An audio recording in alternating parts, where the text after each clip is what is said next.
going to, where is this? Okay. That was the adjusting thing. What do you think? I lowered it. I lowered it, of course. I am not of Matt Miller height. So, with that, I don't have anything off the top. So, Matt, if you want to kick us off. I don't really have anything that's directly, well, that's specifically directly related to the U.S., but I wanted to ask you about what your thoughts, the administration's thoughts, are about the apparent escalation in this India-China, India-Canada dispute.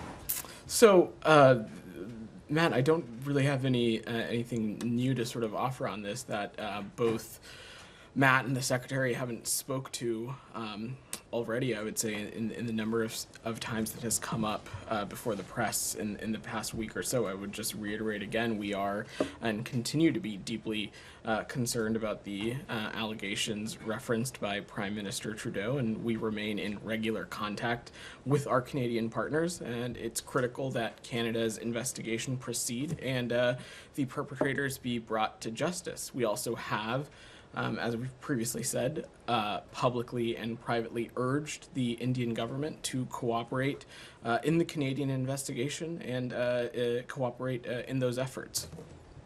Yeah, but are you not concerned that if Canada reciprocates in terms of mass expulsion of Indian diplomats from Canada, that this will trigger a, kind of an avalanche type effect? So and that could, impact your Indo-Pacific strategy. I've seen the reports on the diplomatic staffing levels for the Canadian High Commission in New Delhi, but I don't have anything further to offer on those reports, and certainly don't want to get into hypotheticals and take this process one step at a time. As it relates to our Indo-Pacific strategy and the focus that we continue to place on the region, that effort and that line of work is going to continue. And of course, with India, we are partners with them in the Quad and in many other fora, and we continue to work with them and other countries in the region on a number of important issues. But as I said at the top of this, we take these allegations very seriously, and we continue to not just work closely with our Canadian partners, but have, as I said, publicly and privately urged the Indian government to cooperate with Canada also. Simon, go ahead. Slightly different India topic.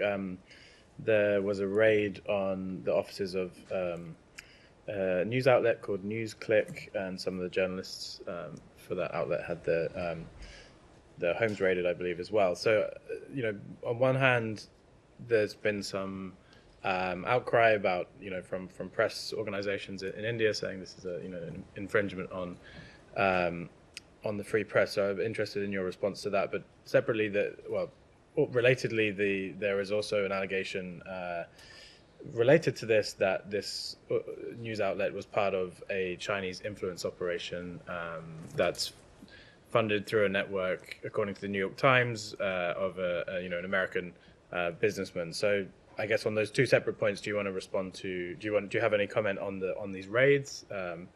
And do you have any information on the potential Chinese influence operation that might be connected to this? Let me take your second question first. So we are aware of those concerns and have seen that reporting about this outlet's ties to the PRC, but we can't comment yet on the veracity of those claims. Separately, of course, though, the U.S. government strongly supports the robust role of the media globally, including social media, in a vibrant and free democracy, and we raise concerns on these matters with the Indian government, with countries around the world through our diplomatic engagements that are, of course, at the core of our bilateral relationship. And we have urged the Indian government, and have done so not just with India, but other countries as well, about the importance of respecting the human rights of journalists, including freedom of expression, both online and offline.